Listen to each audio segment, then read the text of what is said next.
brought to you by Silver Pumps. Top quality और consistent performance के लिए सिर्फ सिल्वर पंप्स नाम याद रखना।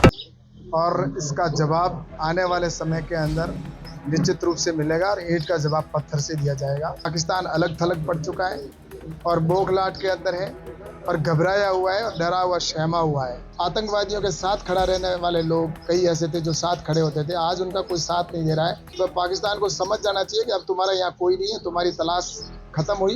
तुम वैसे ही भीख मांग रहे हो दुनिया भर के अंदर, देश दूसरे देशों में जाकर भिखार घी का कटोरा लेके मांग रहे हो। आने वाले समय में जो सजा देंगे वो सजा कल्पना से भी परे होगी, तो वो आने वाले वक्त के अंदर देखने को मिलेगा। सर, पहलगाम में जो घटना हुई है जिसकी जितनी निंदा की जाए उतनी कम है। उन कायरों ने जिस तरह से कायराना हरकत किया है उससे पूरा देश गुस्से में उद्वेलित है और इसका जवाब आने वाले समय के अंदर निश्चित रूप से मिलेगा और ईंट का जवाब पत्थर से दिया जाएगा। और हमारे प्रधानमंत्री जैसा स्पष्ट कर दिया है और कह दिया है कि आने वाले समय के अंदर जो भी इसके पीछे साजिश करता है उनको मिट्टी में मिला दिया जाएगा। तो निश्चित रूप से आपको मैं कह सकता हूँ कि आने वाले समय उनको सबक मिलेगा और देश के अंदर आज हर वर्ग इस बात की निंदा कर रहा है, चाहे कोई भी व्यक्ति हो।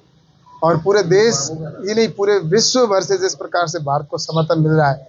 पाकिस्तान अलग थलग पड़ चुका है और बौखलाहट के अंदर है और घबराया हुआ है और डरा हुआ सहमा हुआ है। और जैसा वो चाहे कितने भी अगर हथकंडे कर ले, लेकिन अब कोई भी प्रकार का इस प्रकार का कृत्य जो किया है उसको बर्दाश्त करने लायक नहीं है और आने वाले समय इसका जवाब निश्चित रूप से मिलेगा। और हमारे प्रधानमंत्री जो कहते हैं वो करते रहेंगे। धर्म पूछ के मारा गया, ये अपने आप में कितना दुखद और गुस्से में आने वाला है। इस देश के अंदर ऐसा पहली बार हुआ है कि किसी भी आतंकवादी ने इस प्रकार से धर्म पूछ के जो घटनाक्रम किया है, इसके पीछे स्पष्ट दर्शाता है कि पाकिस्तान की साजिश है, जिस प्रकार की उनकी भाषा है और उसी की वजह से ये आज उन्होंने ऐसा कृत्य किया। इसकी जितनी निंदा करें वो कम है।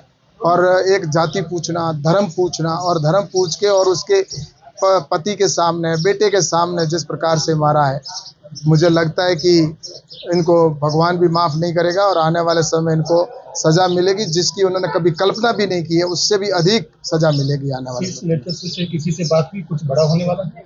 ऐसा है कि ये ऊपर स्तर का विषय है और जिसके स्वयं हमारे प्रधानमंत्री जी निगरानी कर रहे हैं। और आपने देखा होगा कि प्रधानमंत्री जी अपनी विदेश यात्रा को आधी छोड़ के और तुरंत पहुंचे और 1 मिनट भी समय नहीं गंवाया उन्होंने।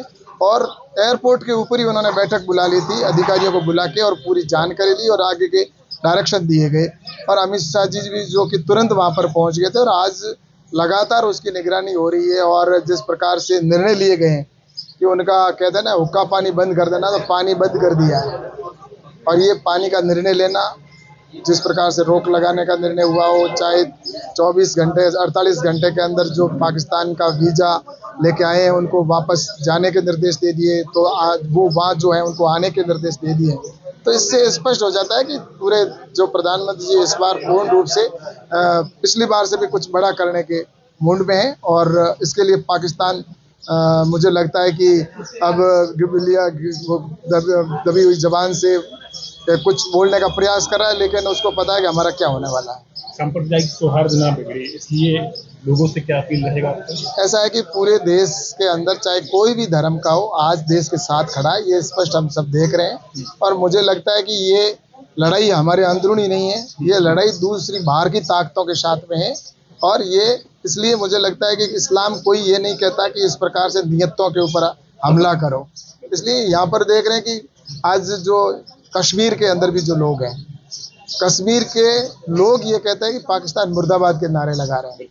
एक समय था जब प्रधानमंत्री नरेंद्र मोदी जी नहीं बने थे, उससे पहले आतंकवादियों के साथ खड़ा रहने वाले लोग कई ऐसे थे जो साथ खड़े होते थे, आज उनका कोई साथ नहीं दे रहा है और वहाँ पर तिरंगा लेकर लोग खड़े हैं। पूरे देश भर के अंदर आज जो मुस्लिम हैं वो भी इस बात का विरोध कर रहे हैं कि पाकिस्तान मुर्दाबाद के पूरे देश के हर शहर के अंदर नारे लग रहे हैं। तो पाकिस्तान को समझ जाना चाहिए कि अब तुम्हारा यहाँ कोई नहीं है, तुम्हारी तलाश खत्म हुई।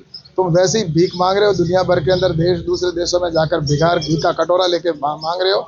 और अपने आवाम की जनता को जिस प्रकार से उन्होंने आने वाले समय के अंदर हाल पे छोड़ा है, मुझे लगता है कि आने वाले समय के अंदर इनकी खुद की जो आवाम है वही इस सेना को इस तरह से जवाब देगी कि मुझे लगता है कि ये अपने आप को जो प्रधानमंत्री ने कहा है कि हम आने वाले समय में जो सज़ा देंगे वो सज़ा कल्पना से भी परे होगी, तो वो आने वाले वक्त के अंदर